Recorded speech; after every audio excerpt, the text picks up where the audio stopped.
Is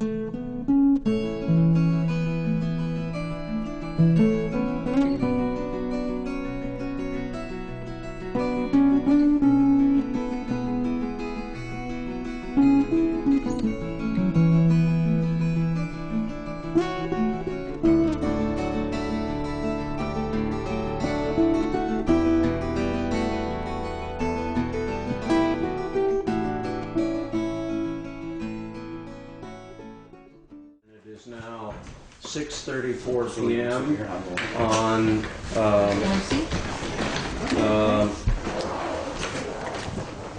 Thursday, Thursday, December 6th. Take care, get some sleep. Thursday, December 20th. Did you look at that hay? What?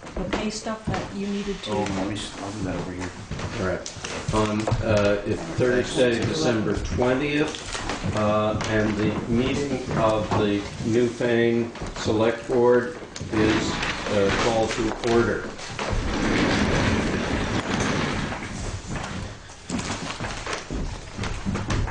The first order of business is the approval of the minutes from the December 6th meeting.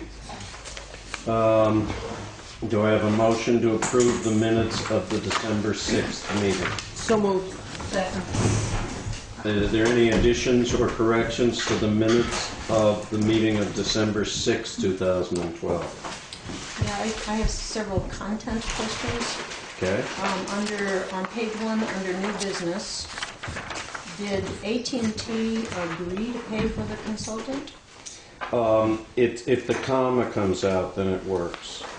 They have agreed to pay for a consultant from the Department of Public Service. They did not agree to pay for a consultant from us.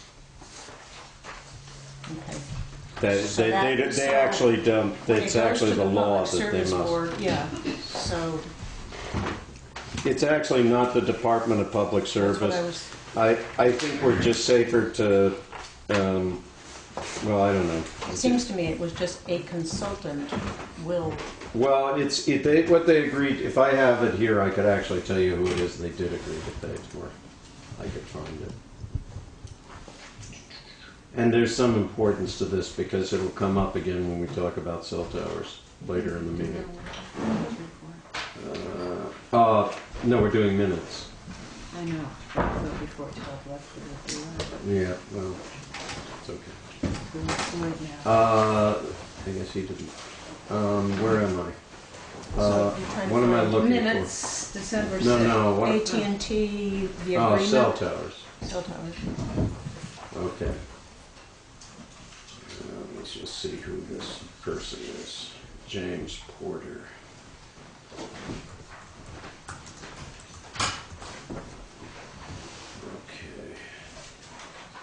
Okay, they agreed to pay for a consultant who is the Director of Telecommunications and Smart Grid Policy. Pat, I will forward this to you so you'll see it. Okay.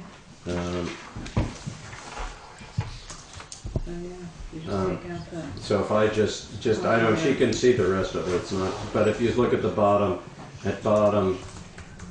person who AT&T agreed as consultant. It's just important that they did not agree to pay for one, and this will come up, as I said, later in the meeting, for one from the Select Board. Yes, Gloria. And then, maybe it's just my memory, but at the very bottom of that cell tower new business, we were going to make a decision at a public hearing, or was it just? No, that's very important. It's just at our public meeting, at a public meeting. Or at a regularly scheduled. At a regular meeting, yes. That is important. We did not agree to have a hearing.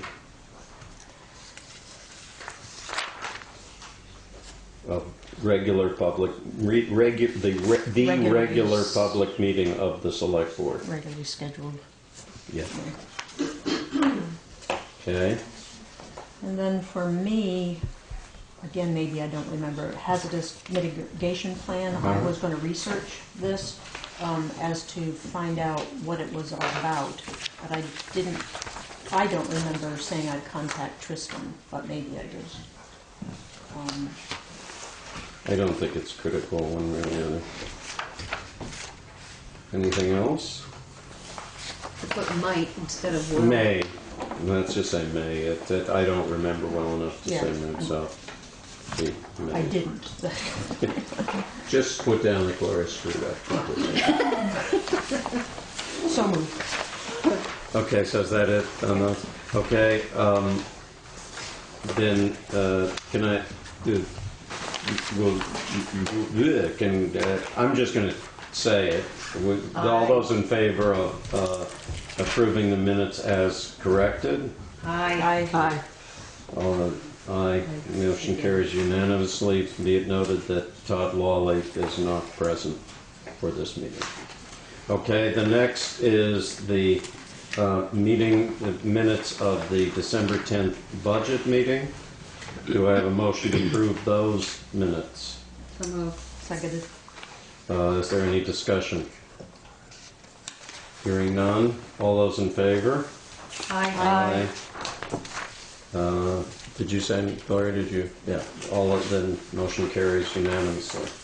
Next order of business is the road foreman's report.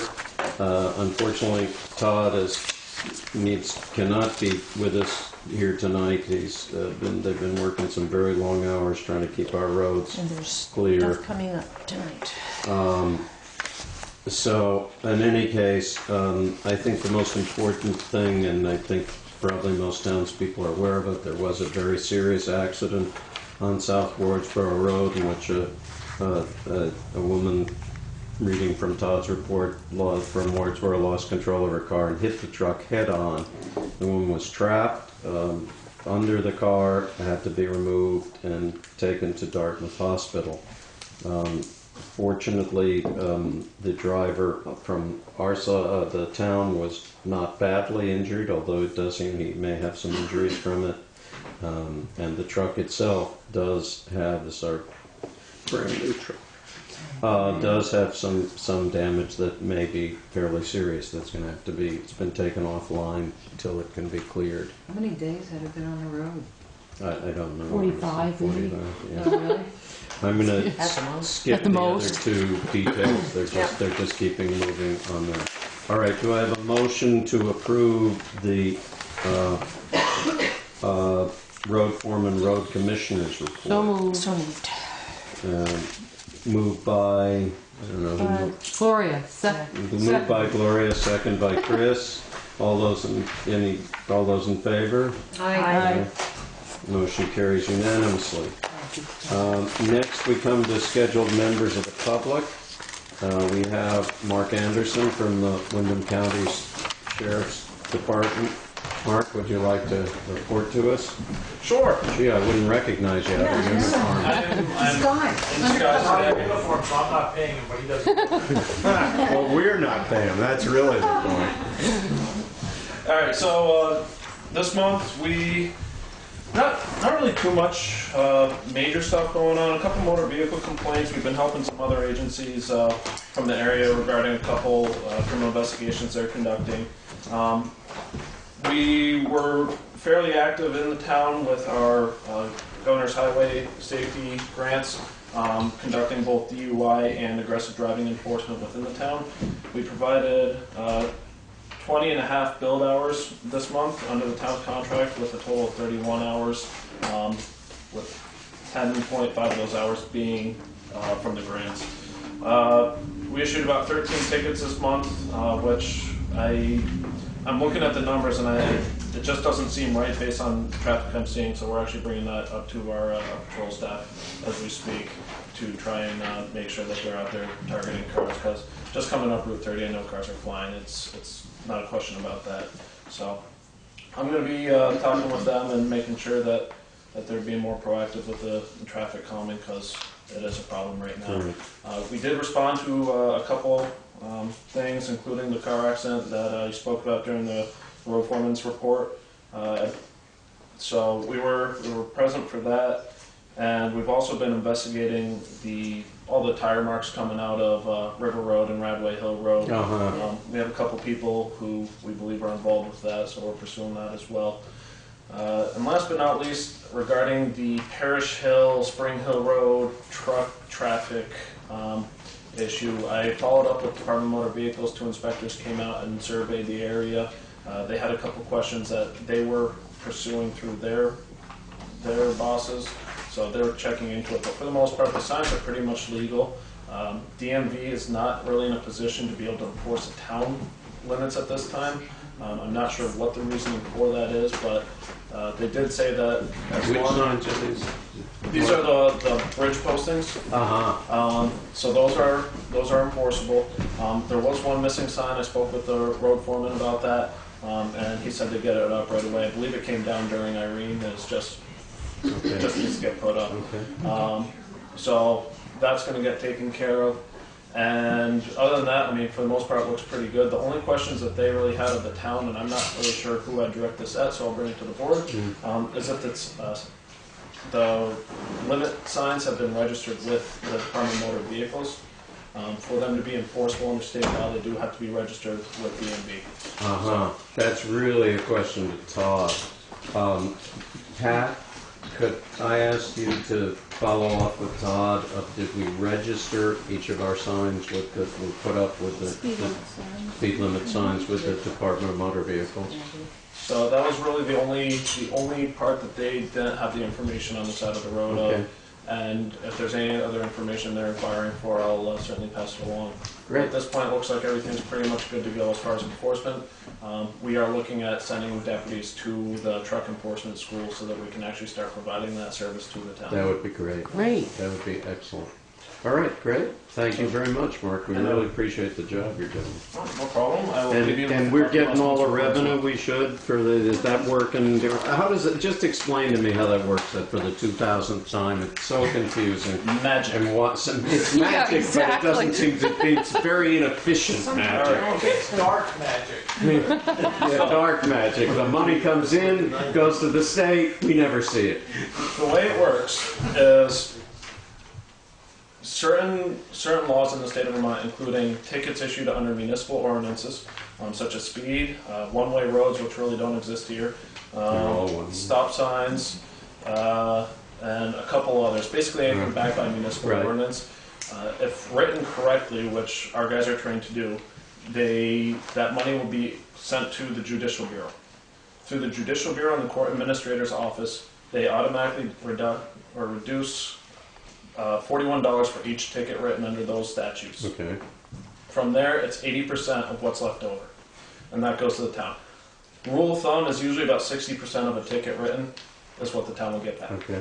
So with higher ticket values, that's going to be skewed, but pretty much anything to do with speed or stop signs, it's going to be about there. What I would really, this is one of those you wish you had enough time to do. I would really love to be able to track through that we can see that here was the ticket written, Yes. here was the amount, here's what we got back. And that is possible. What we do, we provide the town with the STARS reports. Which is this, right? Correct. That gives our end of it. So on that, that's going to be the total ticket value. Okay. I actually did the calculation, which would come out to be about 900. Assuming that the tickets were all paid and that the money were returned to the town, it was correctly coded. It'd be about $902.40. Uh-huh. The other side of that is the reports that the Judicial Bureau provides to you, and that's what Maureen Right. receives. Right.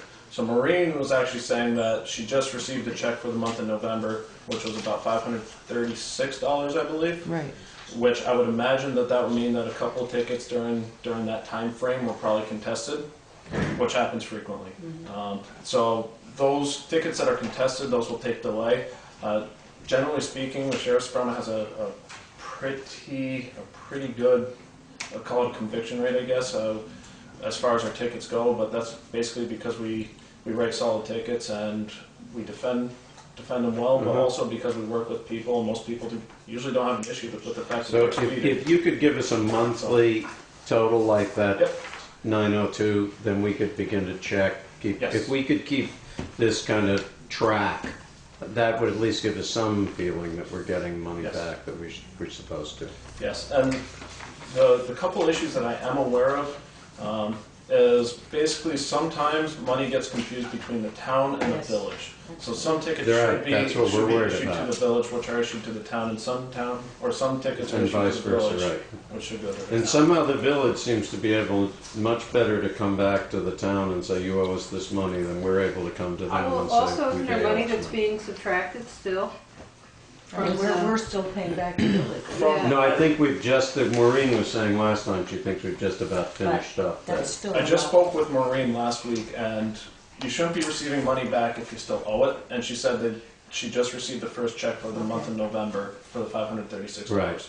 So I'm not sure if that's accounting for all the tickets Or there may have been or some if some deduction. of it was deducted too. All right, so let's try to track it month by month. So I would, Okay. in regard to that, I think one of the reasons the village, you get the sense that they're getting more money back, or they're, Right. Maryland has a process in place where she tracks every ticket and every number. See, that's what I was hoping. I would we do advocate that? that, yeah, have Maureen meet with Marilyn to go over it, because it actually benefits both the village and town.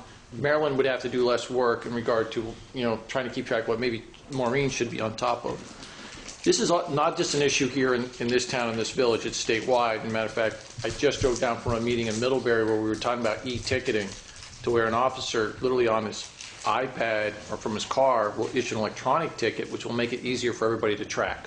But meanwhile, But meanwhile, it's just a question of you taking a look at the STARS report, punching that into a spreadsheet, those ticket numbers that we give you, and say, wait a minute, what happened to ticket so 102? we wouldn't know the amounts, we just know, so we could keep track of these numbers into a spreadsheet, I could do that. Correct. Yeah. Ultimately, though, the Judicial Bureau will tell you if that ticket's paid in full because the person didn't contest, and they will tell you what your percentage is, and there's a So formula when we get the money, we should see. that it All right, it so lines well, up. with maybe, when we figure out how to get $4.5 million from the federal government for the flood disaster, we'll start working on the couple hundred. Oh, I didn't know that. Probably have to increase our contract just a little bit For us to get $4.5 million worth of ticket Yeah, maybe revenue you for could it, get, but it's just write a few more, but just, except for, no, I was gonna describe my car. Don't hit that one. Anyway, thank you. welcome. Gloria? Well, it just seemed to me that a discussion that we had during budgeting, it was this coding that was proving to be a problem. So has that been? There's been a couple different things. One issue was with how the Judicial Bureau is instructing our agency to write the tickets, and depending on who you talk to, was how you're supposed to fill the ticket out. So some said you're supposed to put a code in one box, some said you're supposed to put a code in a different box, and they both said that each other was wrong. Why does this sound familiar to me? Yeah, well, I mean, the other Exactly. thing is that eventually when this is straightened out, does it actually happen that the treasurer does it, or we have to find somebody else to handle this for us, so that we actually get that It's a information? fair question. And ultimately, going back to your question, Gloria, the coding issue, that was really something that probably came from about 2 years ago, Yeah. and it's just kind of catching up. So really, the coding issues have been pretty much worked out. We've also been able to work with the state to be able to get our computer system to be able to work more efficiently for the reports, really.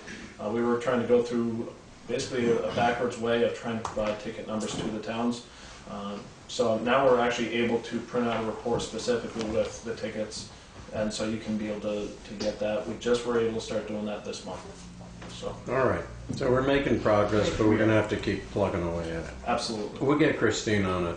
Oh, stop it. Thank you, Mark. Okay, thank you very much. Thanks. Thank you. Okay, our next order of business is any unscheduled members of the public. Seeing none, move on to new business. And it's really actually old, most of our new business is really old business, but we won't worry about that now. The first order of business is Fieldstone Lodge, and I know, Laurie, you with us? Yes, I'm here, Yeah. but it does have to go into executive session regarding litigation. Oh, okay. Okay, we will, Can we just meet in the town? let's meet in the town. We will, since there are more people here than there, I move to go into executive session to discuss litigation. about, okay. Second. All I don't have those to in favor? Aye. Aye. We are now This, recessing are we to go, voting that or no? do we recess to go into executive session? On this one, yeah, I don't think. And we're just going into executive session, and we will return shortly. It's a good thing we've got another.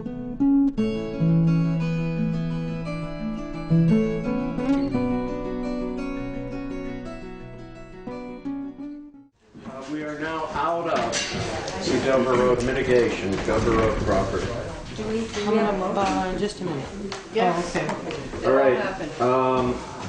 we are now out of executive session, back into regular session. The board has resigned in toto, and we're all moving to the Bahamas on the town's payroll. I just want to let everybody know that was our decision. Okay, we now move to the next item on the agenda. The share, and there is no motion actually that came out of the executive session. We move to the next item on the agenda, a cell tower that is proposed for the top the sheriff's department, and we have not, as far as I don't know who else might be here. I know that Keith Clark, the sheriff, I see a shirt up there. is here. I don't know who else. I'll do introductions and. Okay, go for it, If Keith. you don't mind. I would ask one thing, that let the, if you could on the minutes reflect that I will not describe this as a cell tower. Okay. The gentleman behind me, Michelle Guillet from VTEL can explain exactly what will go on the tower, but from my perspective, it is not a cell tower, and I would prefer at this point not be referred to as that. I'm Sheriff Keith Clark, for those that don't know me. Michelle is the president of VTEL. Standing next to him with a beard is Carl Rinker, technical advisor to VTEL for this tower, and the lovely lady to Carl's left is Karen Marshall, representing the governor's office in regard to broadband initiative. So I think Is there a way to get a spelling of VTEL's name for our... Guite. Michelle, first name Michelle, Michel. Is that correct? And Carl? With a K. And your last name, I'm sorry, I didn't get it. Rinker, R-I-N-K-E-R. And you're with Rinker's Communications, but I am representing VTEL as well. Okay. And Karen Marshall was part of the state of Vermont. Okay, go ahead. So look, I think a little background, a little history would be helpful in this discussion. When I took over the sheriff's department in 2007, I had to do a quick assessment of, what are priorities. And one of the things that we identified that needed to be replaced or repaired is the tower at my office. Many of you probably haven't even noticed there is a tower there, but at the north end of the building, behind the large maple tree, there's a small lattice-type tower. What we discovered is, if you look at a lattice tower, there's three legs that are interconnected with lattice work. One of those legs at the top is actually broken. If you look at the guy wires that support the tower, one of them has a sag in it, which means there's no tension on it because the leg is broken. Because it is broken, we've done all we can do to not climb it, to upgrade our equipment that needs to be upgraded, and some other things. How tall is that tower? 87 feet 87 feet. with a 20-foot antenna on top. Right. So right now, so you're looking at just over 100, 108 feet Okay. for the current tower.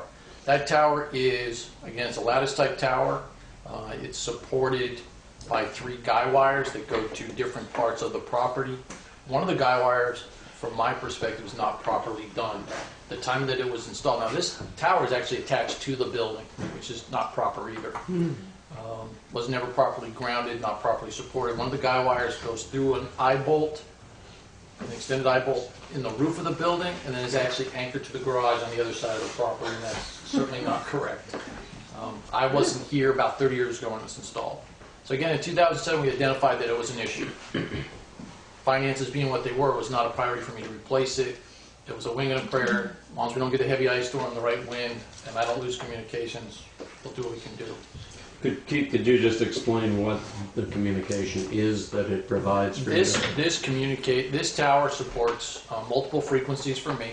It is my primary radio system. My deputies on the road, this antenna, this tower supports my antennas, allow them to communicate with dispatch. It provides links to the small Department of Public Safety tower that's up on Otis's property behind here. And there's a directional antenna that will hit our repeater, which is down on Vermont Yankee property. And we also have a repeater up at Stratton and one on Ace Hill that it hits. So out of all the different frequencies and channels that I have, this one tower is a critical link to those. And so if it goes down, I run the risk until I can get something else set up that I'm out of communications with, at least on the radio side. In early in 2011, my radio person, I said, it's time.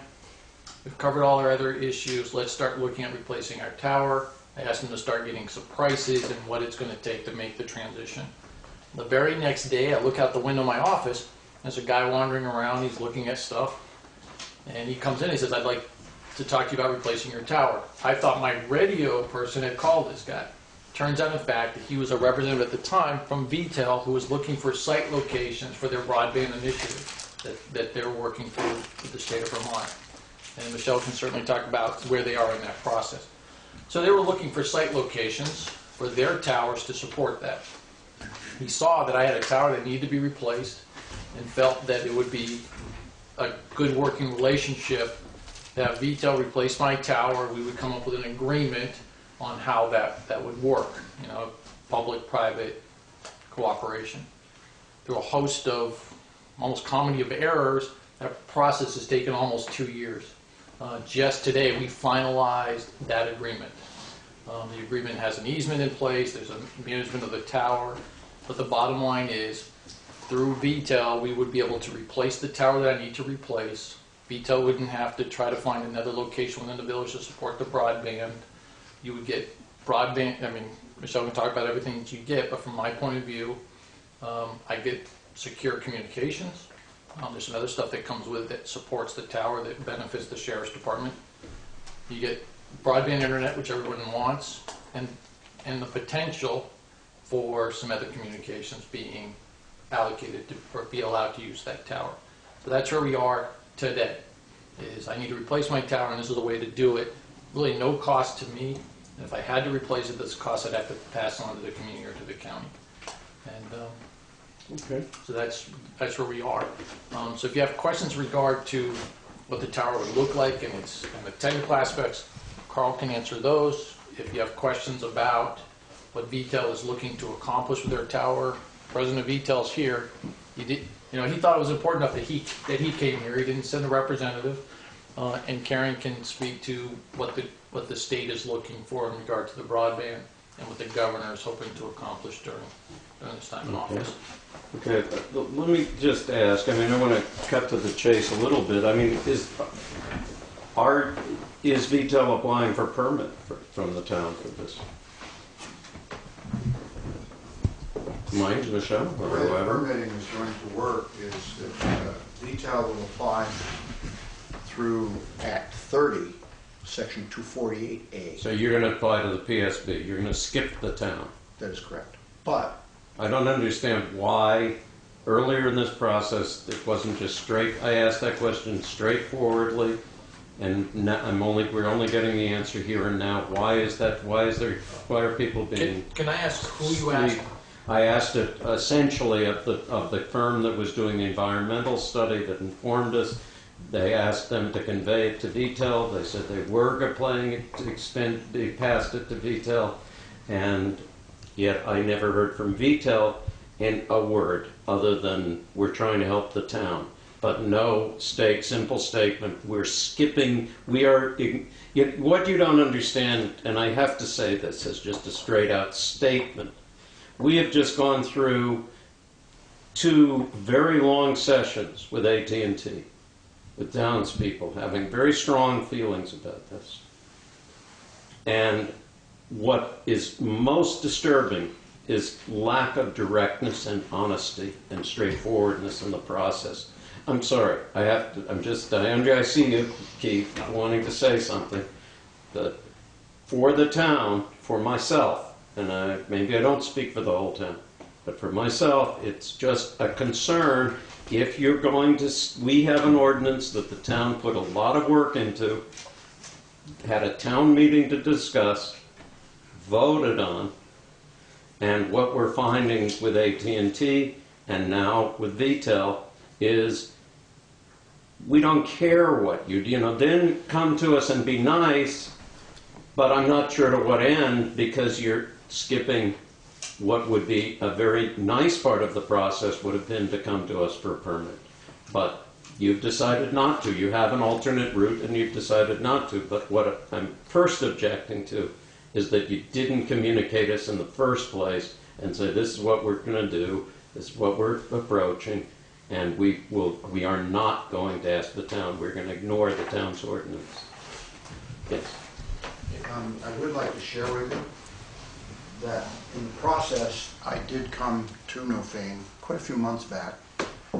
And believe it or not, and I'm not sure if Gloria will remember this or not because I did not have a beard that day, but I did go in and talk to Gloria. And I did communicate to her that we were going to be applying to Act 3248A. You did? I did. Right. And I also, don't just let me finish. I did pick up copies of your telecommunications bylaws. And I did discuss those a little bit with her, and she was extremely helpful to me. And I took those back and studied them. And as the process has gone on with multiple other sites, I have been watching those guidelines. And I'll give you an example. There's a fall zone in there, and when you're ready for me to talk about that, I'll address it. And I tried to. Go ahead now. I tried to address Actually, it. before based Carl on does that, Go ahead. I think a little more background is beneficial. Okay. Because I'll take on some of what I think you're pointing at VTEL. When they're initially, they were using a site acquisition company out of Connecticut to help them find these locations. And then we started the initial process, the initial discussion with VTEL through this company. Over almost a year, it went back and forth, and then it got quiet. And I had not heard anything from VTEL, and I wasn't sure where we were in the process. This summer, I was away for 10 weeks. I was down in Virginia, some training, and I received an email from someone from the local church saying VTEL's contacted us about maybe using a church steeple for their equipment for the broadband initiative. I said, well, that's odd. As far as I knew, we were still in the process. When I spoke to, and Michelle and I spoke by phone, he said, well, we were told you didn't want it. And I said, well, who told you that? So somewhere along the way, there was a communications glitch. So Michelle, through VTEL, said they weren't pursuing it through the sheriff's department. They were looking for some other avenues. I was not aware of that. I thought we were still moving forward in the process. After I spoke with him, I realized that this was something that would require people with legal training to help get through the agreement and the process. So I hired Rich Carroll from Potter Stewart Law to represent the county, the sheriff's department, and correct me if I'm wrong, you used Downs, Racklin Martin, and Will Dodge. Then after I spoke to Michelle, I'm getting, these names are going by me so fast. Will Dodge is the attorney. I know, for AT&T. No. For both of you guys? Apparently he represents. Okay. And I think the reason for that is Will Okay. Dodge is one of his areas of expertise are communications. I guess so, yeah. And I didn't realize that Will Dodge was representing both until just this past week when I was talking to Rich Carroll and he explained it to me. Okay. So it's Potter Stewart, that's the legal Correct. firm. Okay. Who Now, represents I understand what you're saying. We don't have to belabor this. The point is, independent of you, I've had conversations with Michelle several times where I was trying to say, we need self-service. And I've pushed on the other side of this. But we need it to be through the process. And what a lot of the townspeople are concerned with is the avoidance, essentially, that sort of, here's your ordinance, thank you very much, and put it in the shredder. And that's a problem. That's a problem from a local control issue, regardless of A, B, C, or D, that somebody says, it just as anybody would feel. If you said, you had a state law, and somebody said, I don't care what your state law is, I can get the federal government to okay it. You know, anybody would have a problem And I with that. agree with you, but until we finalize that agreement today and over this week, through my attorney and Downs Racklin Martin's attorney representing VTEL, I still wasn't sure whether or not this was even going to go forward. You're not sure, but VTEL sure they want to do something. In What this- I've been asking with AT&T and with VTEL, and with anybody else who would like, is that they come and talk with us and work with us, not come to us with a final agreement and say, here it is, take it or leave it. That's what we're trying to avoid. And because of the way the process happened, here's another instance where the town, and it isn't even take it or leave it. Take it or don't take it, you're marginalized from the process. And that's not your problem, Keith. It's just a problem for us. And I've recently said this, I wish I had come to the boards from my perspective. I didn't know that they had conducted an environmental study. The only study that I have seen is when they came and they did a test drilling to see how far down the bedrock was to support this monopole tower. All right, so let's go forward. I don't want So- that So at point's this point, been made. so that's where we are tonight, because I need to replace my tower. This is an opportunity for us to partner with the broadband initiative through VTEL. VTEL certainly can talk about what that offers, can talk Okay. about what the state's for us. Okay, That's where we fair are. enough. Karen, I see you wanted to Yes, speak. I want to offer a perspective on 248A and why we have 248A as it's constructed today. And hopefully this will be helpful. In January of 2011, we recognized at the administration level that we had multiple federally funded projects for broadband extension as well as for some other purposes. The broadband initiatives themselves, in terms of federal dollars, total somewhere over the neighborhood of about $170 million across the state. All of these projects have a time clock. If we do not spend the federal funds essentially during the time period, we lose the funds. And I should say we, being the project owners, lose these funds. One of the critical paths in terms of getting projects built is permitting. And Michelle may speak to the vast number, if you will, of sites that need to be permitted. 248A and its revisions that were accomplished by the legislature, the legislature in the session basically ending first year of the biennium, saw fit to make some revisions to 248A. And they were for the purposes of, number one, adding a de minimis category so that equipment could go up quickly. Number two was cleaning up, if you will, the limited size and scope category for towers underneath 140 feet, and also making some revisions to the overall 248A law. By no means whatsoever, I sat through all those sessions, were towns, municipalities to be excluded. In fact, very careful language is in there with regard to the role of towns. And I think that what's happening here tonight is essentially that real step, if you will, in terms of engagement, to say, hey, look, this is where we are, this is where we've gotten to, and I believe that the parties tonight are really here to actually engage it. By no means, shape, or form was 248A meant in terms of its revisions to, if you will, bypass a town.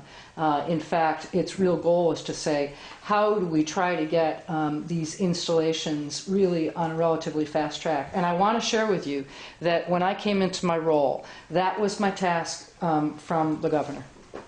Was to say we need to have a permitting process that is going to help us get these projects built to assure that we maximize the dollars that are available on a federal level, and most importantly, to assure that, as I know today, the 176 locations in and around Newfane that do not have broadband access do have it by the end of 2013.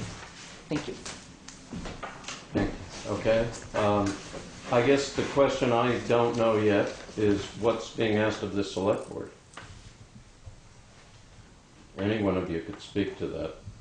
So far, I haven't heard anything that we're being asked. Well, I've got a thought. I think it would be, from our point of view of VTEL, that we're putting in basically 200 sites around the state. Each one is different. Each one is very different. And if somehow, are you John Mack by any chance? Mm-hmm. Okay, well, so if Mr. Mack, you interpreted somehow that we weren't looking for community input, that's not so at all. In each of the 200 places we're going, we're trying to, as much as we can, get input everywhere we can. But it's really a complicated process because there's only, 50 of us at our office. We're new to this. We're putting these facilities in. We're really going to be turning on one tower a day for every working day in 2013. It's a tremendously demanding process, and so I'm sure we're getting some people mad in some places, although not intentionally, and I hope pleasing others. But we did have, probably must have spent 200 hours here, meeting with people, talking to people. So to me, that's a lot of work. I don't know. I'm sorry, you're saying you spent 200 hours Yeah, talking to people in Newfane, yeah, I think if we, yes. but without spending 5 minutes addressing the select board of Newfane. Is that correct? Yeah, what? Okay, I just want to clarify. That's all my point is. Sure, I'm guessing if we took the time that the 5 or 6 consultants we have and the engineering folks. And I'm sorry, but do you recall that I invited you to come talk to the select board of Newfane? I'm sorry, I don't. You don't remember. recall We that. have- Okay, but it did in several emails that you answered. Okay. Was I polite, I hope? Not always, no. Okay, well, then maybe I'm the wrong person for you to talk to. No, I know exactly who I'm talking to, Michelle. You were not always polite. No, but I mean, But I'm sure it wasn't. in point of fact, we did have several exchanges, and honestly, I was on the side of wanting the cell service. Yeah. And one of the quotes that I found most amusing was you're saying, well, we do like AT&T does. We don't tell you where the site's going to be until we do it. When it's done, we'll do it. But we tell you when it's ready and it's done, and we emulate the AT&T. That was a pretty direct quote from one of your emails to me. And I asked Sam Coleman on several occasions to come speak to the select board and tell us what your issues were, what you were trying to do. The only time I got a response was when it appeared from their perspective that for whatever that glitch when they didn't think they could put it on the sheriff's office, then they said, could you help us find a space to put it? That's the only time I got a response from Sam Coleman or yourself other than, and even on this last time, though, you may not remember it, it was only last week, when I said, is this VTEL? I don't know. When I see the thing I saw said A Telecommunications, I said communicate to them. They said it was VTEL. I didn't know who it was. And I then sent a note, and I got a note back from you saying, we're just trying to help Newfane. No statement of whether it was you or not. So it's hard not to feel that there's a kind of evade, as much as you can tell us that the whole point of 248 is to get involvement, and as much as you can say you spent 200 hours talking to people in Newfane, it's hard to feel that the ordinance that Newfane has on the books was respected. I'm just saying that much. I think John is the person who has been trying to make something happen here. He's also been the person who is chairing the meeting. And this is not like the last few meetings we've had. This is the first time that in the last 2 meetings it's been jam-packed in here with many people who aren't happy about what's going on. And they're looking to us to do something about it, and so I think that's That's really, it just puts us in a John's difficult position. It could have been much cleaner. Now enough has been said. Let's go forward and understand what it is you're planning to do and what it is, again, I haven't got an answer to the question, what it is you are asking from us, because we're happy to hear what you have in mind, but so far what we're hearing is this is what we're just informing you of what we plan to do, whether you like it or not. I don't think so, from my perspective, and I don't know Okay. if from my perspective, mine now coming to the board is I have an agreement. We've negotiated it with VTEL. And when I say we, me and the assistant judges who represent the county. Gotcha. There is a proposal by VTEL to replace my tower with a tower that's a different design. It's monopole versus lattice, and Carl can talk about in a minute exactly what that difference is. For me, it separates it from the building, which makes the building more historically accurate than what it is now.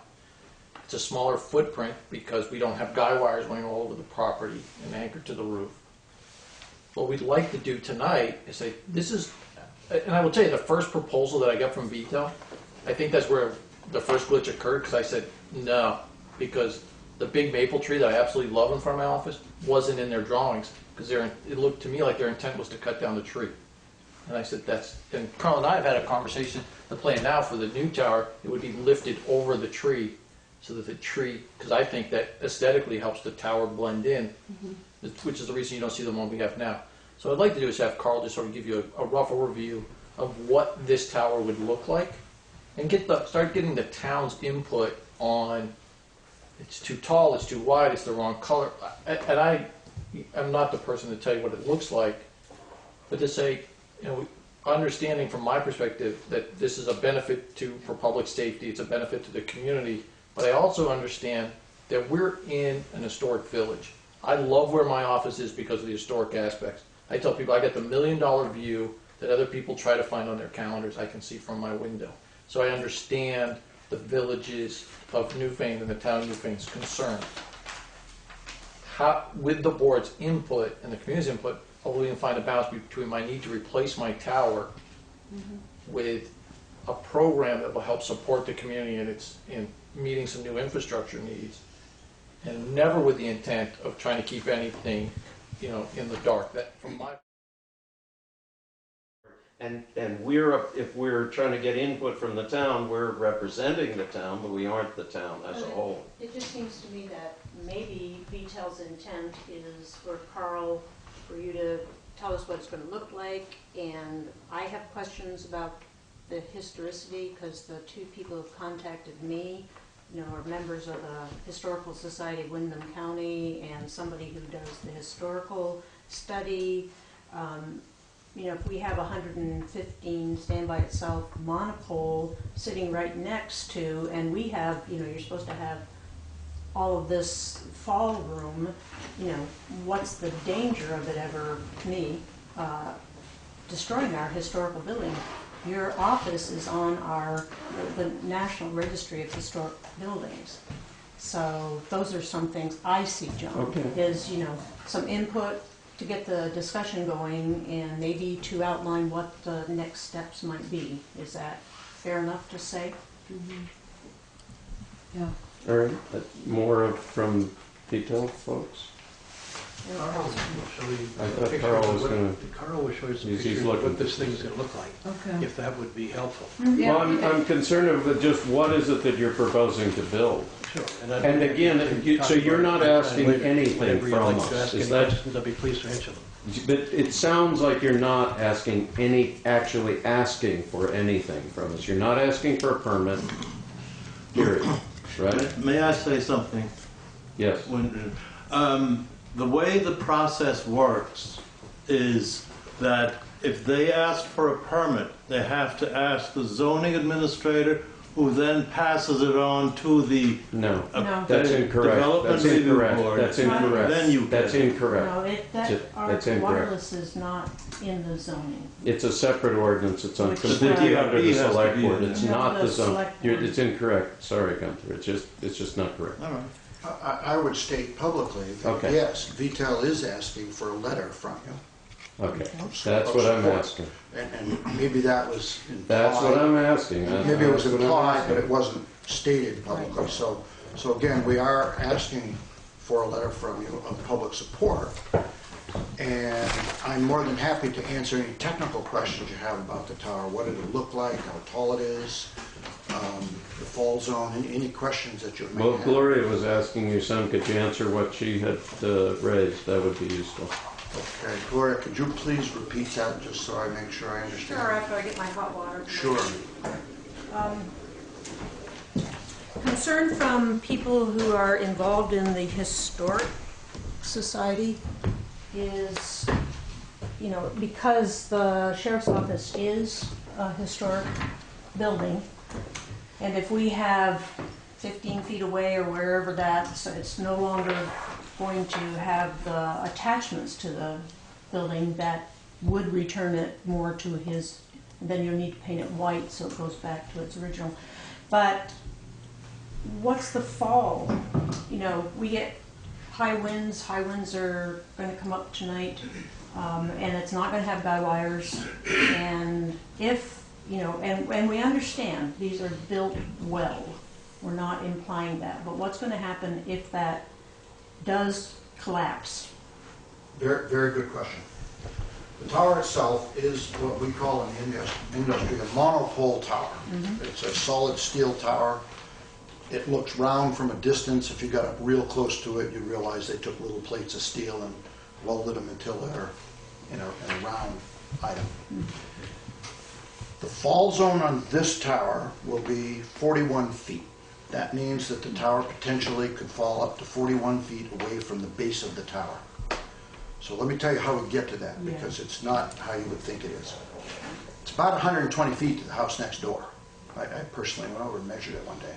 So the manufacturer will build a weak point into the tower around 109 feet up. So here's this weak point. Now obviously it is built to be strong. It'll be built for A, B, C, D, E, F, G, F. Yeah, it'll be built for Rev F, which is the latest version of standards that the state of Vermont, I understand, has adopted. It's the most stringent standards, and for a very high wind with a lot of ice on the tower. Okay. So when the tower gets built, all the weight and all the wind loading, except for the tower itself, of the antennas, gets placed above this 109-foot mark. So in theory, let's say there was an unusual event, a wind event, on the same day that there happened to be an unusual ice event, and it tipped it, it would pivot at the 109-foot point. 41 feet of it would fall to the ground.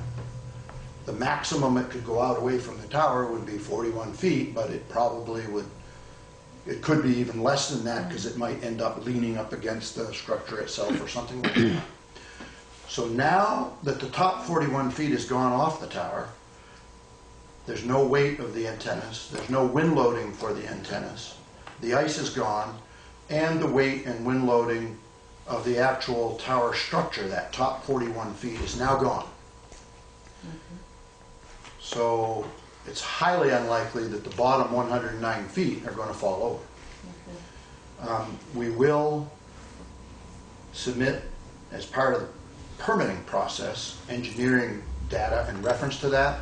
It will be an engineer that will sign off on that, on how it's engineered, licensed in Vermont. Does that adequately address that? So in that 41 feet, it would not hit the sheriff's building?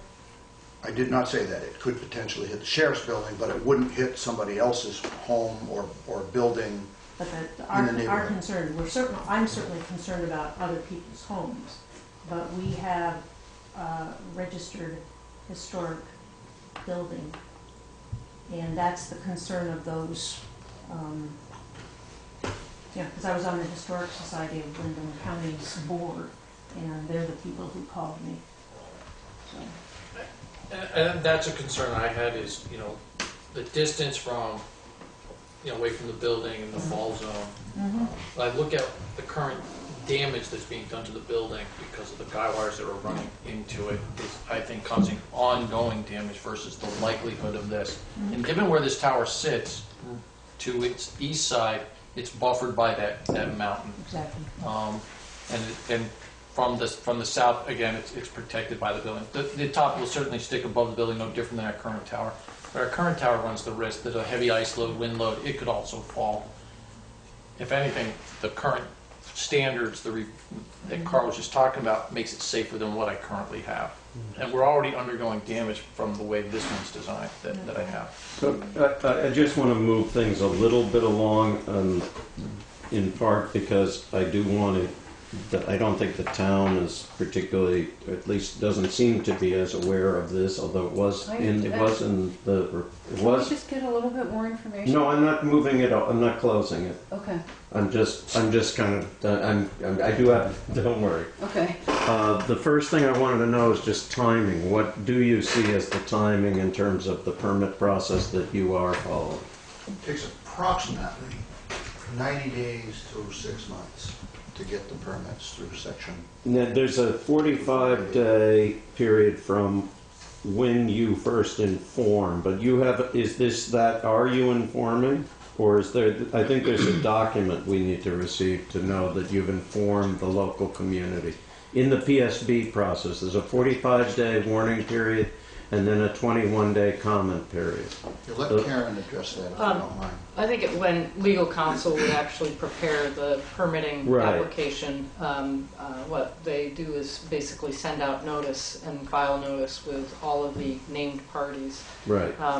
based on whichever 248A section you're filing with. So that would be at the point where the 45-day clock would Right, start. that's when Yep. that would start. Yep. And then after that, then that can be submitted to the PSB, and then there's a 21-day comment period by the PSB. That's what I'm aware of from the AT&T process.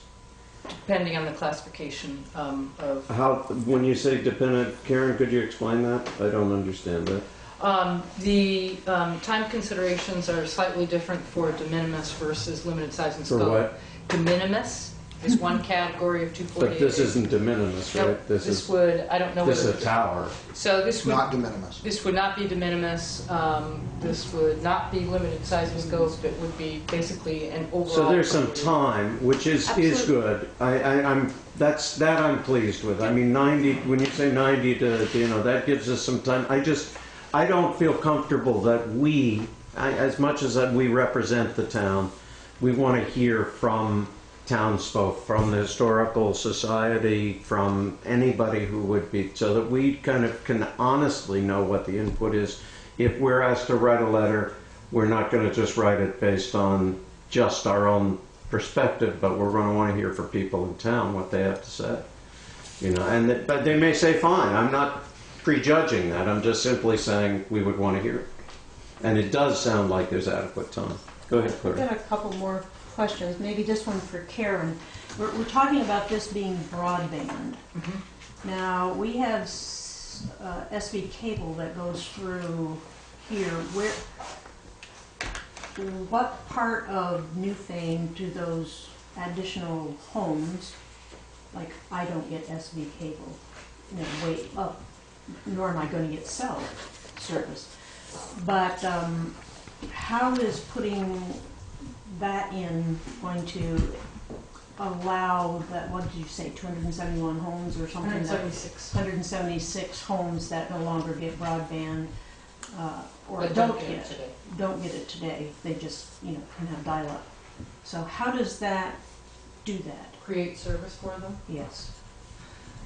Michelle might speak a little bit to this, but essentially we have identified, and I actually do not have my list, we have the exact physical addresses of the 176 E911 locations within Newfane that do not have access to broadband service today. So basically this is a fixed wireless service. And it utilizes a combination of antennas and a base station, mounted on the top of a pole, travels over the airwaves essentially to bring broadband service, which will bring both internet access as well as voice services. I understand that to be the package that VTEL will be bringing into the market. Voice over IP, is it via voice over IP? Is that That's one of the technologies, yes. So But I this mean, is it's not just direct cell phone We're not, service. are we going to be able to get cell phone service? Let me speak to So that. just explain. I've designed the tower so that other carriers, at least 2 future carriers, could rent space on the tower. So hypothetically, that could be T-Mobile, Sprint, Verizon, even AT&T. So they could rent service. You don't have any current agreements, but they could in fact rent service. It would be very open, and VTEL Okay. would be very interested in renting space on the tower to those other companies, which I know you may or may not think about this, but I like competition personally. And if only one carrier is in town, well, you have one carrier, but if they have choices, a lot of the members of the public. I can share with you that in Hardwick, Vermont, AT&T rents space on a little structure that I own and has been for quite a long time. And I built a new structure that's 180 feet tall. And people have been calling me for years in Hardwick saying, well, AT&T's in Hardwick, but what about Verizon? And I only recently built this new tower, and Verizon is constructing on it as we speak. So the public, from my perspective, really wants these services. They want the broadband LTE and the cell service, et cetera, but they also want competition because they go to some other place where AT&T doesn't work and they want Verizon or Nextel or whatever. I want to, and I may have mentioned this the last time I was down, but I want to talk about another future potential use for this tower. And this speaks directly to public safety. One of the things that is coming down the pike on a federal and then across every single state is something called the Public Safety Broadband Network. And it is utilizing the same over-the-airwaves 700 megahertz technology, utilizing base stations and radios, the exact same type of installation essentially, to develop a dedicated pathway, if you will, for law enforcement, first responders, EMS, essentially think the emergency services in your community, to be able to use not just their push-to-talk radio, like you do today, but literally to say, I'm in my police vehicle, I'm in the ambulance, and I am able to transmit or receive data, for example, about this emergency, about this case, about this patient, whatever it happens to be.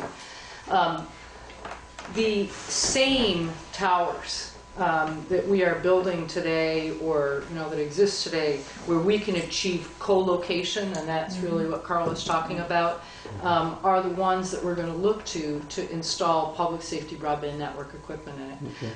And one of the things we do know about the VTEL project is because the equipment that they're hanging is to operate in 700 megahertz spectrum, we also know that the public safety broadband network equipment could very easily be co-located with it. So when we look at an installation like this, we think how many co-locatable, multiple tenants, if you will, in the apartment building can we put all in one place to serve the public? I was going to mention one more thing about that. It is true that the federal government has allocated a lot of spectrum in the 700 megahertz band, and I don't want to get too technical for folks that could care less about that, but they've also allocated $7 billion to build a nationwide public safety broadband long-term evolution LTE network. So that is something, and there's something else Michelle could talk about too, that there'll be another use of the tower. Sure. So we are very pleased to have an agreement with the Vermont utilities for smart grid. And Say it again, Michelle. we're very pleased to have agreements with the Vermont utilities for smart grid. And Vermont is one of the first places in the country and in the world to be deploying smart grid devices broadly. And we have an agreement whereby the smart grid information will be gathered by Green Mountain Power into several hundred sites around the state and then gathered on our network and brought into Green Mountain Power. But why it's intriguing is that most people expect somewhere down the road, somewhere over the next 5, 10, 15, 20, 25 years, that all of us that have every refrigerator will be a wireless device. Every air conditioner will be a wireless device. Everything using electricity will be a wireless device. So the world will be filled with... I'm actually getting fit, so I can be maybe an improvement. So no one can predict what's really happening, of course, but some people predict tens of billions of wireless devices around the world that will be communicating, for example, over various categories of LTE, but 700 megahertz, the spectrum Green Mountain Power is using here is a good example of it. And so while we're starting with one of the first statewide implementations in the country, I think the first one, and with only, several 100,000 meters, there's no reason why that couldn't become many, many, many millions of meters using a whole lot of wireless devices and a whole lot of wireless networks of AT&T, of Verizon, of T-Mobile, of Sprint, of us, and many, many others. So that part of what's interesting to us about what we're doing is that we would be using our network here to gather information for the smart meters that are that can be communicated with from here, as well as the 400 or 500 homes that can get a signal from here. A couple other ideas I want to share with you because they're sort of on my mind about this tower. As we've come to understand the world of AT&T and Verizon, those giant carriers who we have so much respect for, we see where their towers go, and typically they're looking for sites where there's quite a few thousands of homes, in many cases tens of thousands of people, or else where there's highways and a lot of roaming traffic where there are many millions of urban customers can move with cell phone service. So that's really what drives the deployment of the tens of thousands of new sites that are being deployed by the giant carriers every year throughout the U.S. But the economic model that drives that doesn't really work when you get down to small rural communities. It just doesn't work. I can't emphasize to you enough, it just doesn't work. If you can't find a much more cost-effective way to deliver a signal to a town in Vermont with, say, 400 homes, and there's 100 such towns, it's very hard to imagine how that kind of high-speed service that people get in New York, Chicago, Tokyo, London, Beijing, and everything else will come to many, many, many of those towns. So what we're doing, which is a little bit different, is we're using 70% federal money, 30% our own money, but it's helping us to get to many towns. I mean, Newfane is unusual because it's a gorgeous sort of storybook town, so it's fun to say, gee, let's serve Newfane, but many, many smaller towns aren't as storybook, but still have 200-300 homes that really need service. And we're trying to get to all of those homes, and none of them are easy. Economically, it's not easy at all. And the bet we're making is that after putting in these facilities, that quite a few people will find urban-type mobile broadband and fixed broadband of utility to them. And it's not really clear that they will. We don't know with certainty that they will, but we think they probably will. And Vermont should be a fun place to deploy it.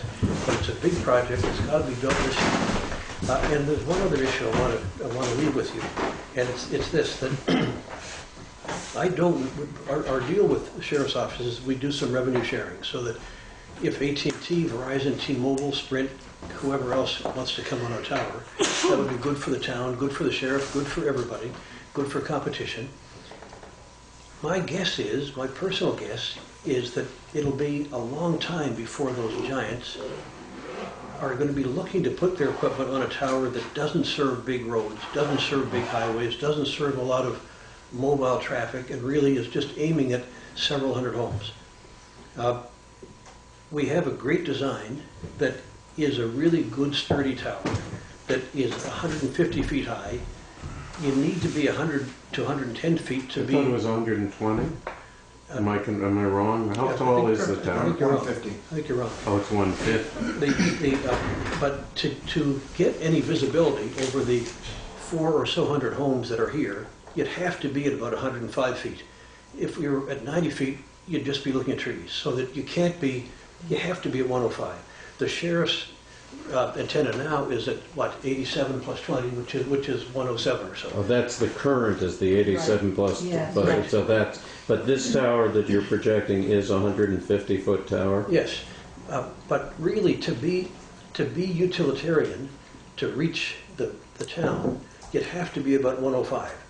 If there was only one person on it, if there was only us on it, we could build a smaller, slimmer tower that would achieve the sheriff's It's called location and ours, but there wouldn't be room for anyone else. Okay. So the choice we had to make, which was an easy one, is let's build a good, robust tower that will leave room for those other carriers, but it needs to be bigger at the base, it needs to be higher, because those other companies have to be above 105 also.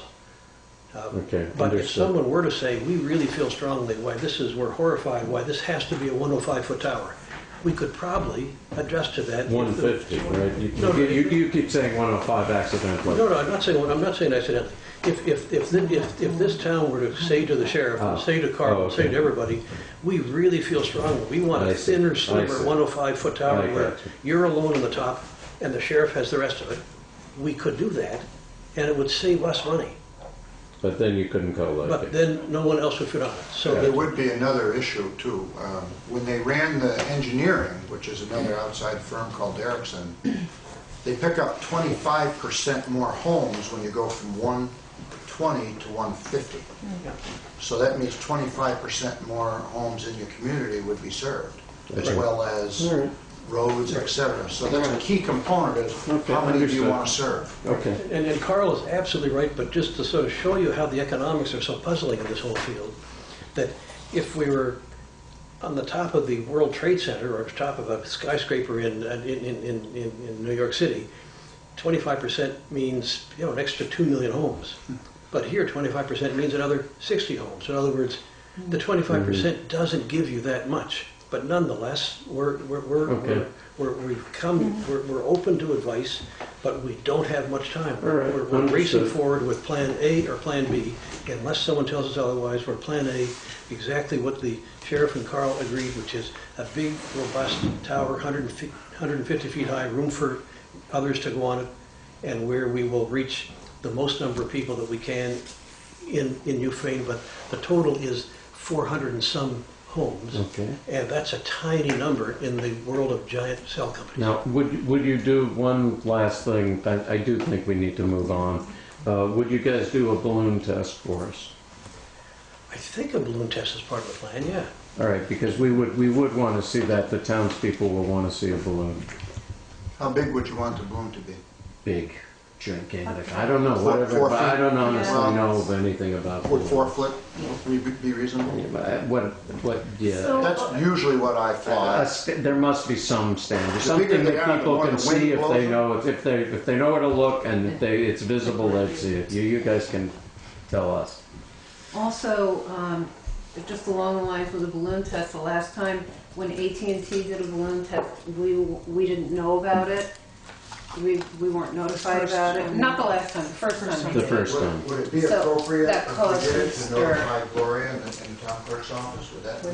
No, that's really not Maybe sufficient. Pat, or... First of all, you should, since we have some time now, this isn't happening instantaneously. Once you guys get it ready and get your ducks in a row in terms of your application, then you can say 2 weeks into this, we're going to do thing, and you can put something. There's a reporter here tonight. You tell him, he'll get it in the Reformer, and then we can put it in our minutes, and Gloria's town clerk can get it out that way. So we can communicate it, and if you will communicate it to the press and to The ourselves. only downside is we need a letter sooner than that, because we need to turn this letter, or we would like to turn this letter in with the actual application. So Well, when did he letter? we will most likely want to submit our letter in the 21-day comment period. That's what we're doing with AT&T, and that's probably what we would do with you. To give us time, which the balloon test, is you're saying you haven't even gotten to the stage of putting the thing together for the 45-day window. We're real close to having that. So you're close to that. Okay. But you had said 90 days to 100 and some days I when I meant from first when we got. turn it in, it's about 90 days to 6 months, depending upon what. Oh, in terms of how long they may take to answer it. Okay. Yes. All right. So if you could just provide. That's me enough a time. quick piece of paper, a name and address, a phone number, or an email address. Well, believe me, Michelle has my email address. Well, I need Or I need to notify All for. right, Pat will give it. To give it to Pat, she's our administrative assistant, and she can communicate to Beck more broadly. So I guess my one question is, are we going to get some information on the size of it, and is it going to be in exactly the same spot as the antenna or tower is now? What? I mean, we have to understand, our problem is that even though we can't we can't do anything about it. We're getting the emails about, are you guys crazy? You're going to let this happen. You know, so we, you know, help us Okay. with, More than happy to. okay? In reference to how far, it's going to be out away from the building, approximately 18 feet. The tower that's there now is just maybe 15 inches by comparison. There's a stake in the ground out there. If anybody wants to come by my office, I can show them where the stake Okay. is, with the tower is proposed. This is what the tower looks like now. Right. You can just pass it around. Uh-huh, This is what the monopole would look like from that angle. yep. And I'm going to give this to you right now. So you can look Can at you it. guys do a monopine if that's what people want? It can be done, but I'm not sure if VTEL would want to spend the money that it would cost to do it, number one. Number two, the branches fall off those trees, and it's a real I'm problem. not a big fan of them myself, but I know What's that that Wyndham Regional This- was very concerned with AT&T doing a monopine versus monopole. This is the original That's Wyndham tower. Regional, that's not with us. I'm sorry. This is the original tower that's there now, Yes. from that angle. This is the same tower from a different angle. And then the monopole from that same angle. I'm sorry, they got stapled on there, but why don't you look at it close? And I'm more than happy to. Okay. How far across are the, co-locators, your antenna or whatever goes out? So we go up 150 feet, Yes. and then how wide? There are variations, but generally speaking, we like to put a triangle on top. And the width of that, or excuse me, I guess the horizontal across that would be 12 feet. But it's triangular, 12 feet, 12 feet, 12 feet. There are variations that are slightly different than that. That's what most of the people in the industry prefer, and they need to get their antennas, So it's an equilateral Separate. triangle? yes. Okay. Just from my perspective, I'm going to, what you were just shown by Carl, I'm gonna have the same thing in my office. If Okay. anybody stops by my office, they can see Okay. it. I'll have I don't have the final specs yet, I will get those. There's a stake outside my office, they can see where the proposed tower's gonna go. And the last thing, I am going to stay in touch with Carl and VTEL. Okay. I certainly have a dog in the fight. If you feel as a board or the community that you're not getting a response, let me know. Okay. I was not aware that you had reached out to them, or I would have, because I certainly have Okay. a significant The, interest here. what I would assume is that once you do the actual filing, that we receive a copy. Is that correct? I mean, we did get one from AT&T when they sent it. Yes, we will. Towns Racklin and Martin will send you one. Yeah, that's what I would figure. Okay, great. There's something on that drawing I gave you there. It shows the antennas on top of the tower, the Yeah. sheriff's office. Yeah. Those are not going to be there. The sheriff's antennas will be on the side of the tower. Yeah. But that just shows you what it would look like if somebody did want to put the little two-way radio antennas there. Okay. Carl, there's one other point I want to make before I go. I came down especially to highlight it, and Okay. it's really the opposite of what John is representing. We don't come to, say, Newfane and say, hey, we're spending all these funds, whether somebody wants us here or not.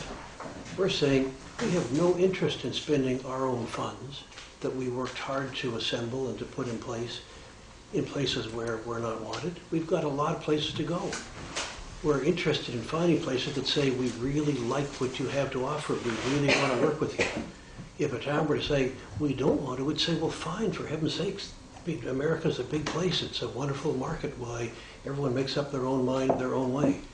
We only want to go where people say, we're really excited about the innovation and service level you're bringing. I think that part of it is the concern that we have heard, and believe me, I've had a cell phone and I've been, I don't know, 15 years, I think, and I've never had any service out here. But we hear from people who don't love the idea that they moved here because of the pristine village and the quintessential New England vibe, all of that. And so, I mean, it's just something that, it's a change. It's like when the first telephone poles went out, I suppose. But we need to that we're supposed to represent the people of the community, and Absolutely, but to share with You know. you one other vision, just because I liked it when I heard it. The chairman of one of America's technology companies in California was talking about the combination of what we're doing with 100 gig data over fiber and gig E to homes in the retail territory and 4G LTE wireless statewide and smart grid. And in a conference recently said that what's being built in Vermont is one of the 5 most advanced aspirational networks being built in the world today. So it's not a trivial thing we're doing. And don't get us wrong. I mean, first of all, I don't speak for the village. I am the chair of this board, but I do not speak for the village. I don't pretend to. My problem is in both these cases, not just with yourself. As you know, I end up having the problem of being the most active spokesman to get a service. And then what I find is we don't experience that working relationship. And in part, it is the fact that we have an ordinance on the books. And when towns go to the point of putting an ordinance on the books, that means they cared about it enough to put a lot of work into thinking through an issue. And maybe they thought it through in a way that doesn't quite work in today's world. And that may be why you need a fast track to go to PSB. I'm not oblivious to that. But we don't want to feel because we don't have a huge pot of money in terms of how much you get out of putting here, that we're not being treated right. So that's my personal concern. What it really, for the board to decide in terms of a letter of support or not, or a mixed letter or whatever, we've got to weigh what different people have to say. And then you have to weigh whether it's what you want to do or not. We each make our own decisions based on our own, where we sit. Thank you very much for your time. Thanks, Keith. Thank you. Going forward, we'll have a good relationship. Great. Thank you very much for giving us the time. Thank you for coming. Say hi to the Hardwick area. I said say hi to the Hardwick area. The next Oh, topic that's right, I forgot that. The next topic on the agenda is mitigation, is the issue of the Dover Road project with respect to HMGP. And my understanding of this, and from the conference call, were you able to be on the conference call today, Gloria? I spaced it out. From the conference call is that there is, then you may need to contact, I guess it's Ray Doherty. Basically, it boils down to they need a certificate. Christina, do you know the name of the certificate? Did that stick in your mind? It didn't stick, but we can get Didn't that. stick with. There's a certificate that needs to be made that basically says that even though it's like a certificate of map change. Loma, I think. It is the Loma. What's that No, called? it's not a Loma. Anyway, the bottom line is that we have to show that even though it's not officially on the flood map, that it is truly in the flood plain. And we did get that. We have to get, if it hasn't been done, we have to get a survey done by SVE to SBE has They been are- in here. They are working on that. Are they? I mean, Dan, and we're just waiting for a report from them. They've been in Okay. contact with us via email today. Yeah, you should have seen, I mean, he was doing these exquisite, he went back into the really old record books. So he's out doing that. Okay, so that's what we need. What? Loma is letter of map amendment. Oh, that sounds, but they say use the word certificate. So Yeah, I think it's must be Right, very it's similar. Must be very similar. So that's what we need, because some of the emails have suggested that we need a BCA. We don't need a BCA because it's not the property was wiped out completely.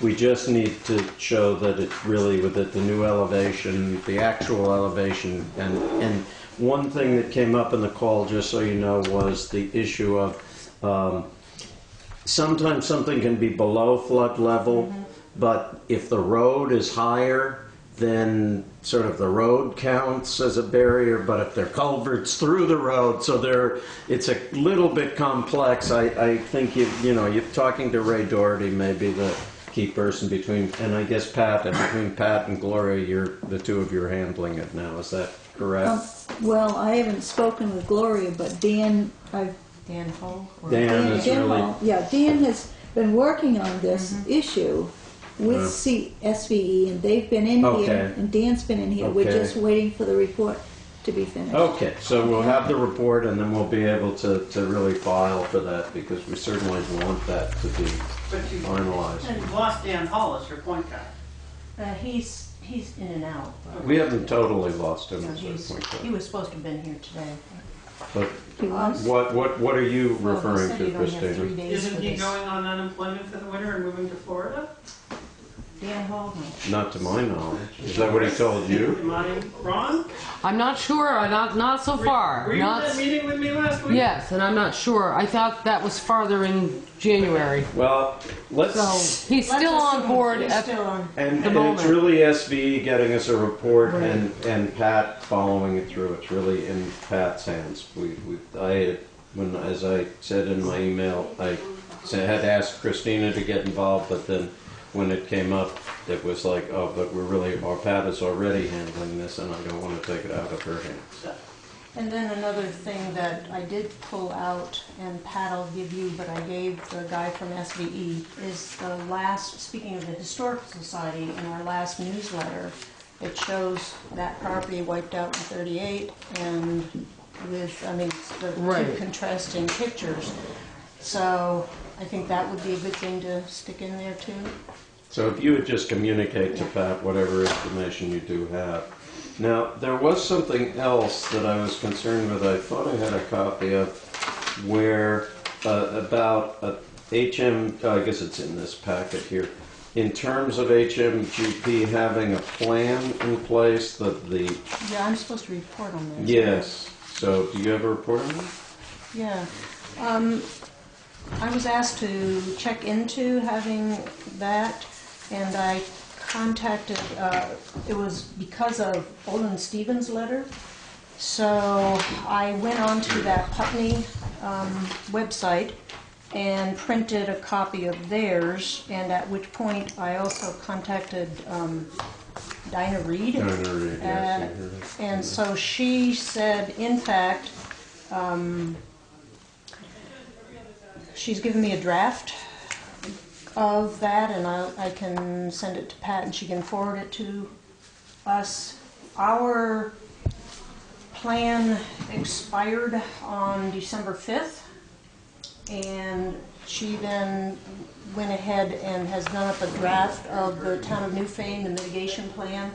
She has in the online copy highlighted things in yellow.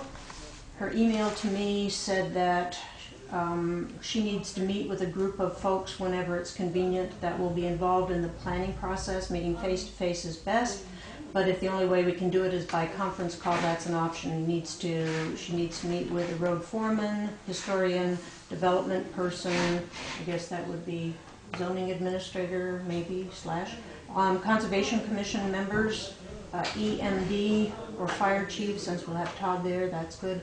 Anyone involved with land use planning, zoning, so I guess and neighboring towns. So the implication here is that if we don't get this in place, we can't get flood insurance. That was one of the main things. And this Our was, federal flood insurance? I believe this is... This is a requirement? Yes. So are you going to for it and make sure this happens? Is that are you scheduling a meeting of such people? I mean, I just was reporting on what I found, so would you like me to do that? Well, I asked the board. I mean, I would, but I don't know about others. You've been doing a lot of HMGP work on the individuals' homes. I would hope you would stay with it. I don't know about other people. Well, I suppose. I mean, I'm fine to It's something that we have to do. Yeah, it is. So it just sounds Sure. fairly, especially if there may be Hopefully involved. other things, and it sounds like there's a meeting that you would need to pull together to get the, Or with at least to Dinah get ready. them to, names to In- Dinah. input. Okay. Yeah. So if you would, so Gloria, if you would spearhead that, I think that's what the board is really requesting, to make sure that does happen, that we get that updated. Just a point of clarification, I haven't been doing HMGP, I've been doing EWP, Oh, okay. but that's fine. Oh, I okay. did say I would look into Okay, this. yes. True. Okay, so you will spearhead this, is that the bottom line? Sure. Great. Okay. Okay. When is it? Do we need 3 minutes? If we could, that would be nice. All right, so could we take a 5-minute, we're gonna take a 5-minute recess from, it's now, well, whatever it is. Or 12 after to 17 after, 5 minutes.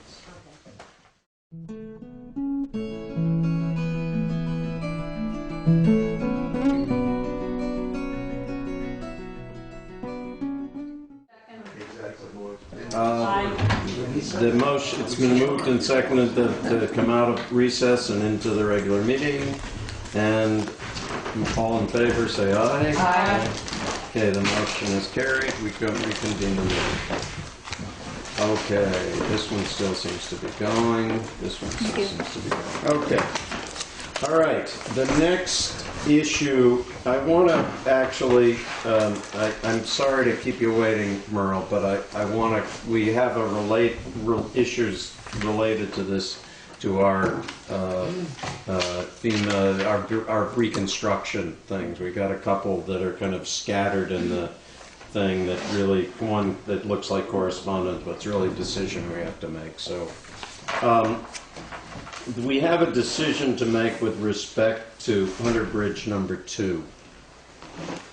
And what it comes down to is, it's listed in your agenda as the SVE letter. So if you want to find that letter, that's really what it comes down to. Is looking at SVE, looking at Hunter Bridge 2, came to the conclusion that the damage that they saw could not be the caused by the flood. And so, as of the most recent instruction to Christina, was to appeal the bridge, to appeal FEMA's decision not to, what do you call it, what's it called, Christina? Get fun. Well, it's extend the scope change, not to allow the scope change. Yeah.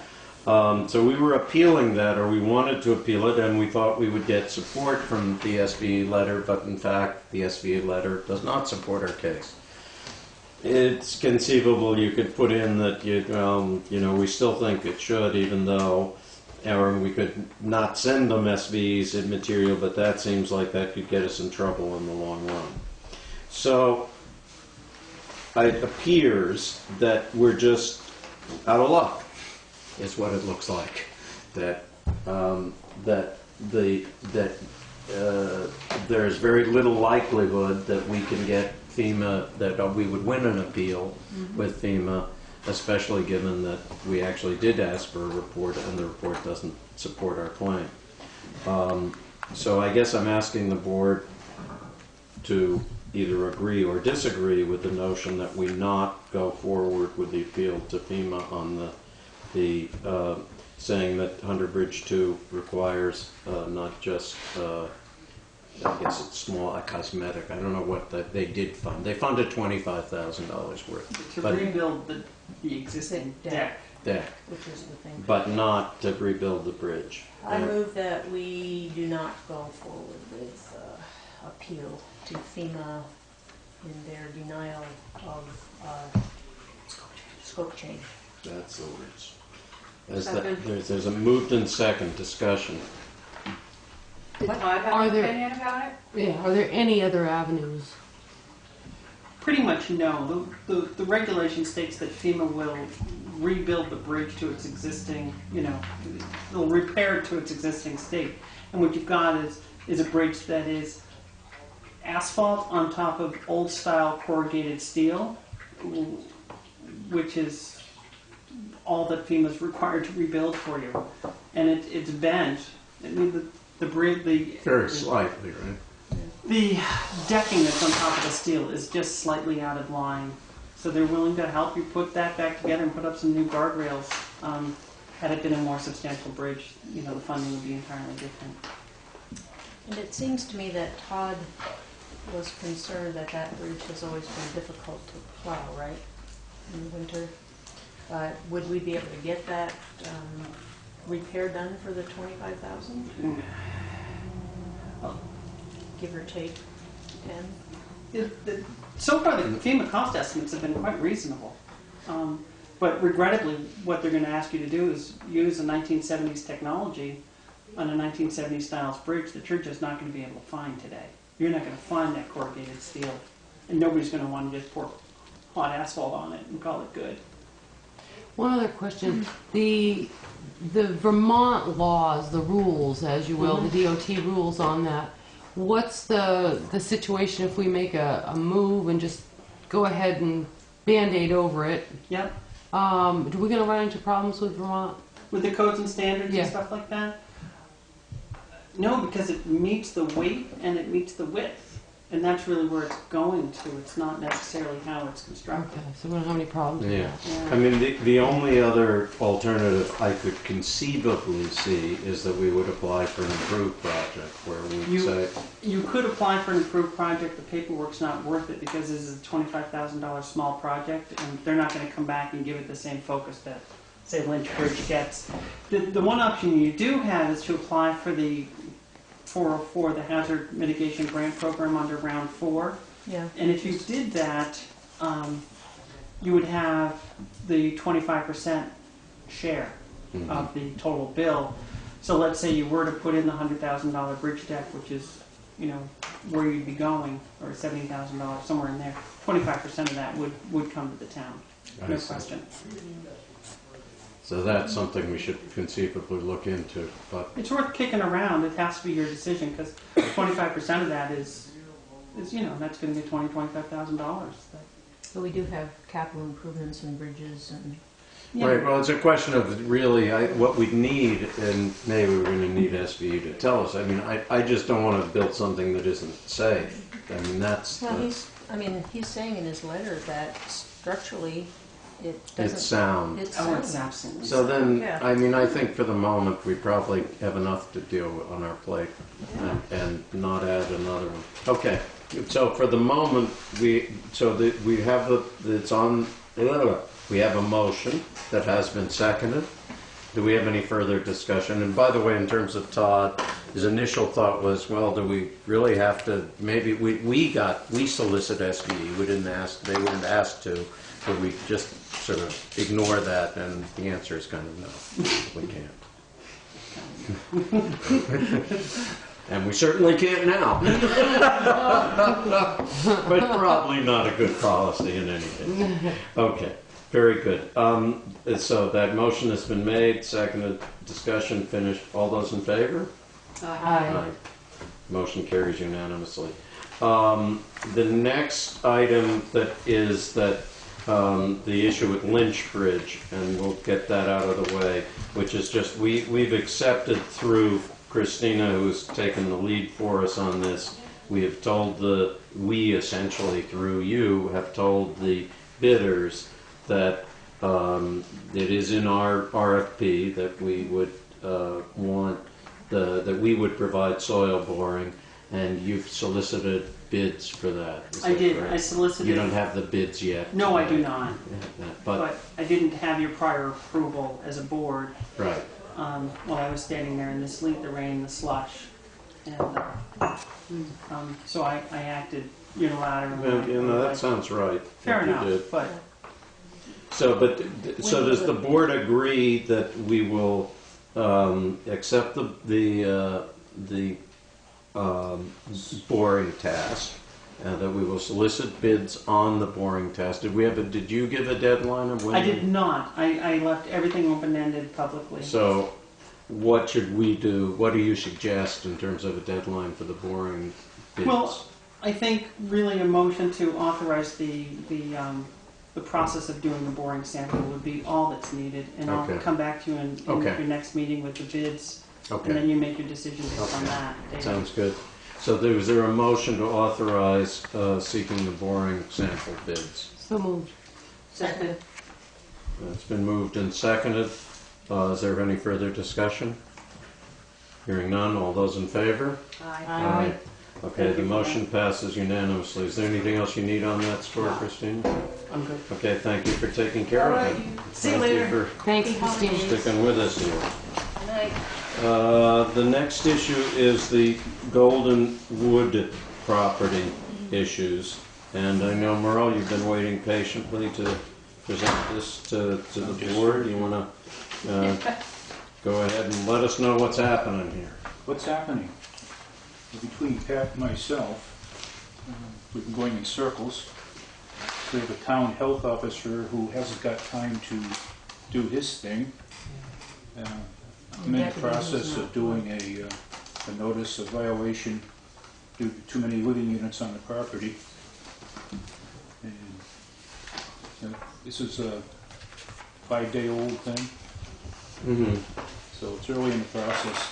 I made a phone call to the tenant who made the complaint and got her voicemail. I'm going to ask her to invite me over so I can see just what the conditions are and confirm that there are 4 families living in the 2 different buildings, and also maybe make a quick check of the health issues. Well, I would, for myself, I'd say don't make a quick check of the health issues. I mean, unless you see something pops in the mind if there's an immediate danger to people living here, or, because part of what we run into as a problem is sometimes we get very deeply involved in tenant-landlord fights, which we try to avoid. That was the reason to try to set up the site visit. Yeah. And you can make a quick evaluation. Good. She says that there are 4 adults and 2 children living in a 12 by 18 foot shack. So I mean, Something like that. Yeah, but we have to be careful about the territory, and even though the health officer hasn't responded immediately, that doesn't make it either your or our job to look at it. So I just don't want you to get involved in something that you're going to then be on the hook for and not really have the authority for. Yeah, well, my main purpose is verification. Yeah. Is there a problem? Yeah. And So- one of the things she mentions in here is septic leaking. It's going into the West River. Yeah, that's cause for concern. No, it is. No, I don't disagree with you. And things like if there is septic flowing into the West River, that is definitely a public health concern as opposed to a private health concern. And people are concerned with that. And It's actually a state issue. I will reach out personally to our health officer to make sure that he gets on this right away, just to check to see what's going on.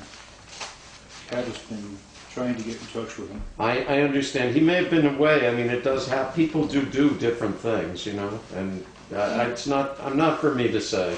Do you have his email, Pat? No, I don't, but I've spoken with his wife Right. and we've left messages at Grace Cottage. But I've got his email too, so if you need that. Okay. Yeah, okay. All right. So that's great. I'm going That's to very proceed helpful. with the notice of violation. Yeah, if there is one. Don't never assume. But if there are multiple families living it and they're not supposed to be and they haven't got a permit, then you give the notice of violation. That's the next step. Excellent.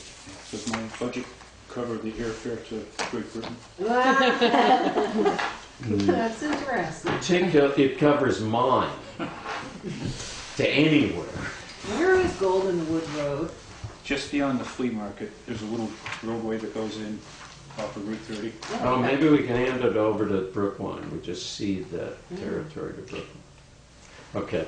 Thank you, Merle. Thank you Thanks, very Merle. much for handling it. Thank you. All right. The next topic is the town report, which I assume Pat, did you have something you wanted to report on that in terms of the town report? No, you had asked me if I could get a list for you what.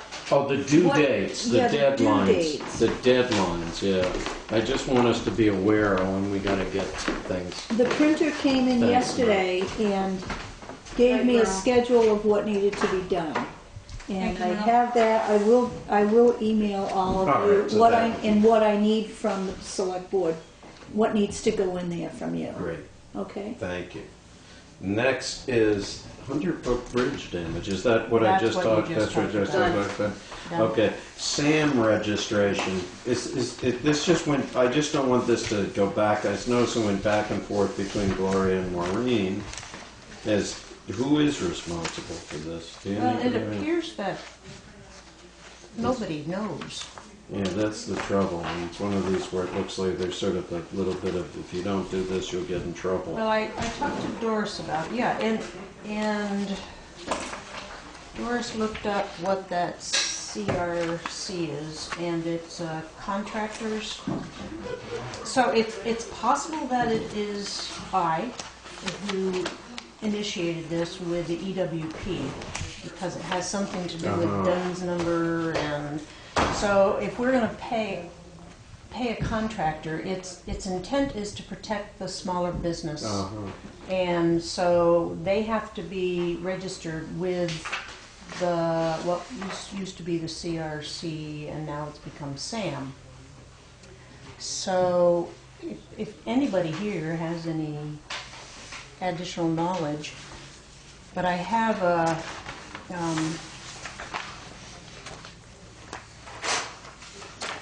So could I'll continue to it doesn't pursue sound that. like any of us know a thing about I it. have no clue. I don't even have a copy of what you're looking at. Here's one of them. I just sent it Thanks. to Pat and Maureen, thinking, if it's somebody for contractors. Yeah, you need a magnifying I glass. see that, yeah. All right, if you could just handle it, Gloria, and let us know. Give Okay. us an update at the next meeting. Sure. Next, Thanks to Gloria. Entergy efficiency. That's That's me again. that's you again. Energy. Energy. Yeah. Entergy. The Wyndham, A nuclear power plant, by the way. I hadn't mentioned it, but there is a company that's applied to put a nuclear power plant in my backyard, and I've given them permission. I don't even know why I'm laughing. Sorry, Gloria. Wyndham Regional Commission, Cullen pulled together this energy efficiency. So Paul Markowitz, who's Deb Markowitz's husband, with energy efficiency. Vermont is one of the very few states where they're giving incentives for us to save money. And then Thermal House, who did the insulation for this office and has done insulation for any number of people, also did part of the presentation. Essentially, when we got out of there, there's like a $5,000 incentive for energy efficiency, which would be insulation of a municipal. It has to be a municipal building. And so we need to get work done here to finish so that they can come back in and finish the work. The only municipal building that I could think of for the town of Newfane would be Williamsville Hall. But then we'd have to commit money to that. I also talked to Marilyn Distelberg from the village perspective, and I think that the energy efficiency people would consider Union Hall. So I'm going to talk to Richard Merrick, who's the trustee, head trustee or chair or whatever it is of the village trustees, to see if there's any way of plugging in money. So it was a good overview of the number of things that energy efficiency does. And if I can figure out a way of consolidating those. But if we have anything in the village, schools, it can be schools, it could be whatever, they really want us to get on board. And so I'm going to report that, in fact, we probably had from 2011, 10, 11, even though last year was a much milder winter, but with insulation in this building, we saved about 25% of fuel cost. And it could have been more in gallons because the cost of a gallon was higher, and I didn't get all of that done. And Todd had said that putting in the lights at the garage saved, if we remember from the budget, significant money. So I want to get those to give them to Wyndham Regional. So, Okay, great. so all right, so keep on it. If there's anything that comes up that looks like it's something we could jump into. yeah, and save money Yeah. and energy. I think that's the big push. Good. Thank you. Okay, that brings us to old business and our old cell tower business, not to be confused with our new cell tower business. Just tap. And just, I did distribute to the board the letter, Will Dodge's response to my letter, as it were. And I did, about that, though they had said, and there's a very specific reason I'm bringing it to the board tonight. The AT&T had said, and I basically accepted this notion that that they would not press for PSB for a decision in advance. They would ensure that we would get a chance to write our letter after the independent consultant had a chance to look at it, and it seemed that in conjunction with that the independent consultant that the state can require them to have as part of the PSB requirement would be able to answer questions that would be helpful to us. I had two conference calls with James Porter and his associates on the telecommunications, grid and telecommunications committee of the state, in which they made very clear that both of those things weren't quite accurate. The first is that the AT&T could request of the PSB that it extend the comment period, but it is 100% up to the PSB whether they agree to that or don't agree to it. And there have been instances where the PSB has gone ahead and made a decision even though they knew that they were awaiting some input from other people. So there is no guarantee that that they would quite, quote, wait for us. And further, the second thing that prompted my letter to him was that in talking to, it's also from the conversation with James Porter and his associates, was that the type of assessment that they do is not really what we had been asking for. What we had been asking for is something that would say, is there a way you can get is there an alternate site that could get you almost the same coverage but wouldn't be in the middle of a lot of houses? Maybe wouldn't be near any houses. I mean, the ideal scenario. Not assuming that there was, but then you'd have a win-win situation where it didn't bother anybody and it got maybe it got almost the same coverage. Rather than, but that's not how James Porter's group actually operates. When they hire a consultant, it's strictly to look at the particular site that has been selected and to determine whether that site, using something they call the Kichi standard, causes undue aesthetic impact, which it might well not, and yet still be upsetting to the particular people in the area. And that takes time, etc. So now you have a timing problem, and that the report wouldn't be necessarily terribly much use to us. That led, and then so I asked Will, I said, well, given that, would you be willing to pay for a couple days of, we'd ask for 5, pay for 5 days of our hiring an independent consultant, and since it is in your control when you apply, would you wait till we at least have, we would move quickly to do that, and would you wait until we got our report and then before you started that 21-day clock? And his answer in short, was no. No. Given that, and I'm not going to try to enter into the, any of the emotions, et cetera, related to this, but I think in terms of our commitment that we made in the motion that we made in the last meeting, where we said we would not do anything until we got the independent consultant report, then in effect means we would not write anything. Because, or at least leaves the danger that by the time we weren't going to get our independent consultant. So there are, it seems to me, two things we could do. One is, though I'm not saying we should do this, I'm saying we could do this. We could hire an independent consultant at our own cost. And there is no budget line that covers it, and I'm not suggesting that we do it. I'm just saying we could, and I'm not necessarily convinced it would be a great deal of help to us. But assuming for the moment that we don't do that, I think we have to rescind the motion that we're going to wait on the independent consultant report, because by the time the state does its report, it might well be past our 21-day period. Because they have 21 days. They're basically seeing it as part of that same process. They could do it on the last day and submit it, and then what do we do?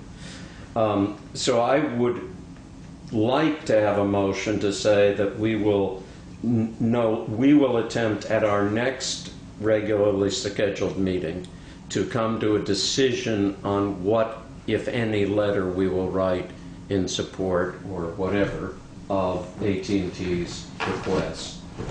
Given the current... Without any further independent consultant. Okay. That's what I'm proposing. Given the current information, I make a motion that we rescind our prior motion at the last select board meeting with regard to waiting for a consultant on the AT&T issue.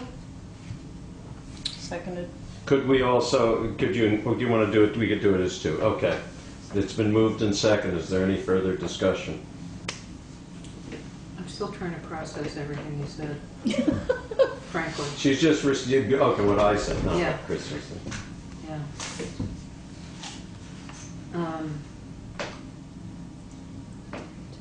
I mean, one thing is that, so if the independent person that they would hire. Right.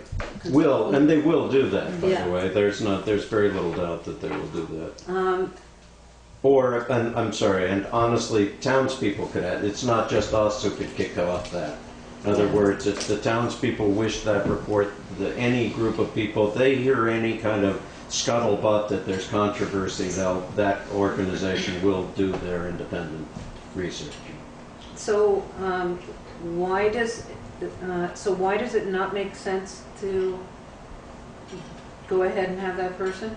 I mean, oh, it's fine that they do it. Besides the fact that, I mean, I guess the one thought I'm having is, I mean, isn't there some value in having a person do that? No, I mean, it's having a fine. It's consultant not. do it? I'm not opposing their doing it. Uh-huh. It's just I don't want our hands tied in terms of commenting. We could get in the position where that independent report is so late in the process, we don't have a meeting, and we won't have an opportunity. But we don't know. We don't know. No, we don't even know that they'll do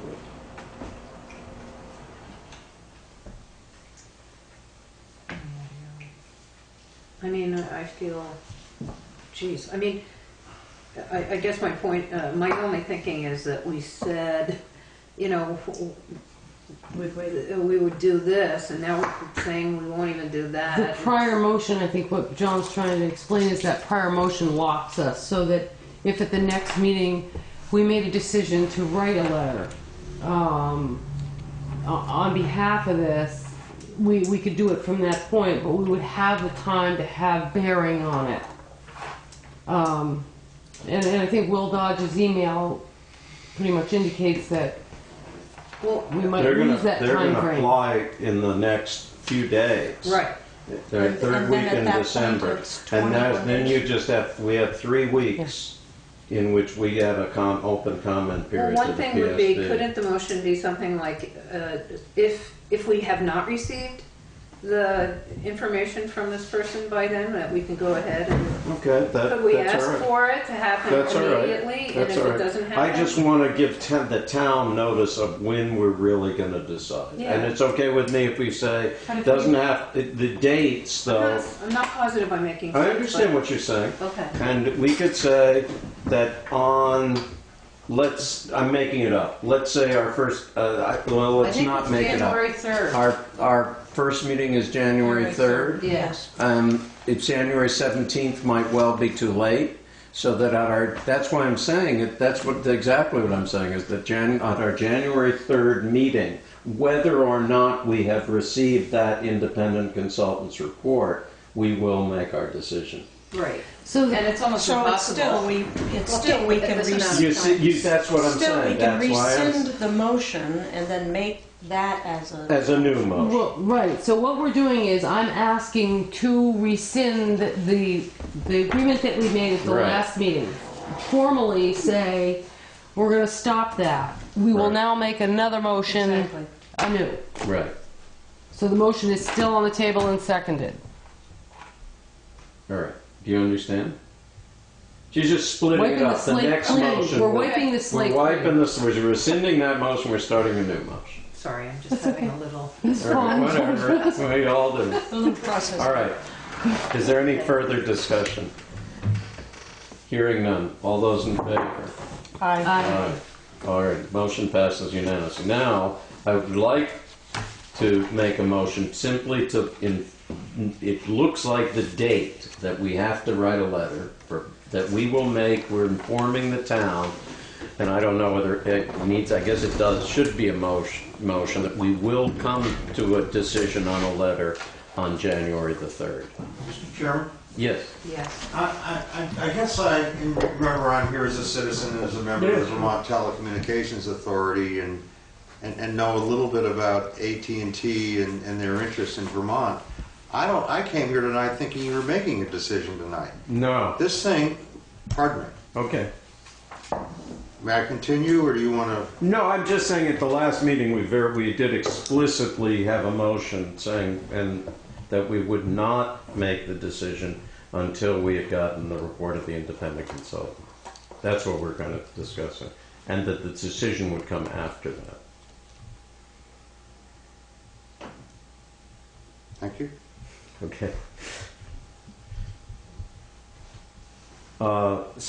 Is there a motion? Do we need a motion to say that we will? I think it's better to have a motion on the table that we will make it to help Stephen and like town people to know when it is we're deciding. I make a motion that we will address the AT&T issue on January 3rd at our next meeting. As we will come to a decision. We will come to a decision. on the There you letter. go. Seconded. It's like Congress trying to settle the fiscal cliff.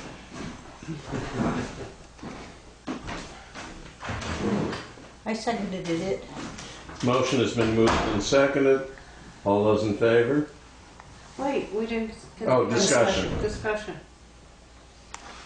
Why did we get such this far? Discussion walked out. Yeah.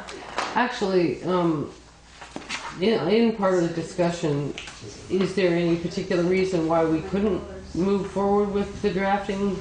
Well, that was one of the things that I was going to say is, it seems like we need to, if we're going to make a decision, and then how are we going to do this?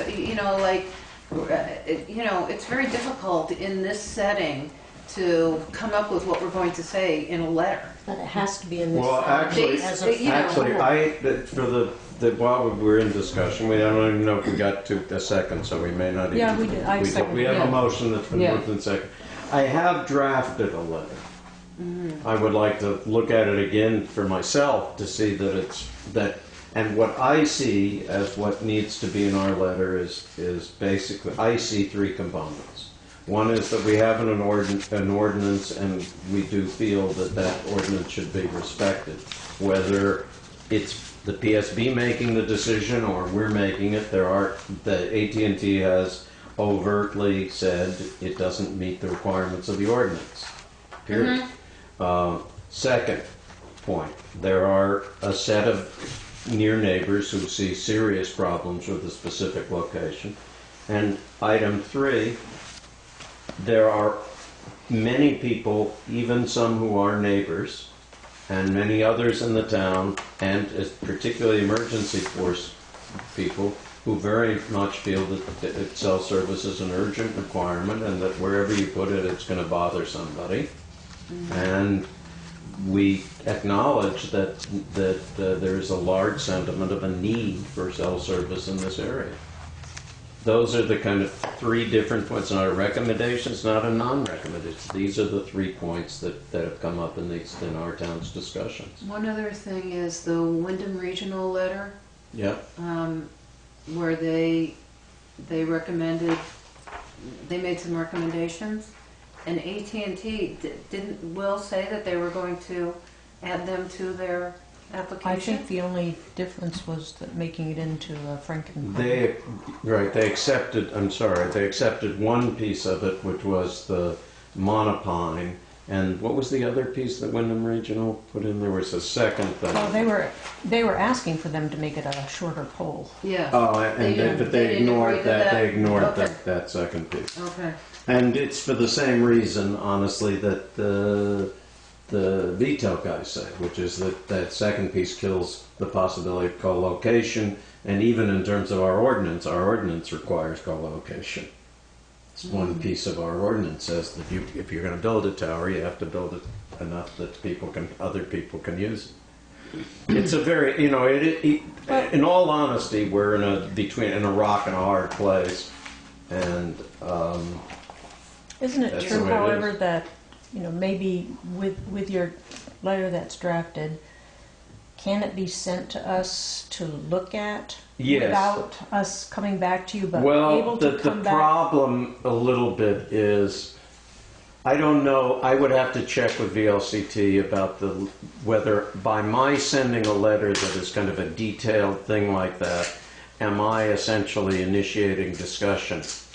But if we don't respond without back, the public, but the public doesn't see it. but then it comes up at the next. Yeah, check then the with public VLC. would see it. Yeah. I would check, but I'll be frank, if VLCT says it's okay, I don't mind sending it out, and people can look at it, so you don't have to be reviewing it at the meeting. You can take a look at it in advance and Or see we what you have to like or take, don't like. Give us 5 minutes of silence so we can process it. Because Yeah, that's, you're that's right. something. You're right. No, absolutely, You're Gloria. I agree with you completely. You should have the time to think about it. And it may well be that the VLCT has often said that information going out is That's okay. what I'm It's saying. kind of discussion amongst ourselves that's not. And that if it's sent, but the risk with email always drives me crazy because it's so easy that it gets forwarded to person A and from person B to person C.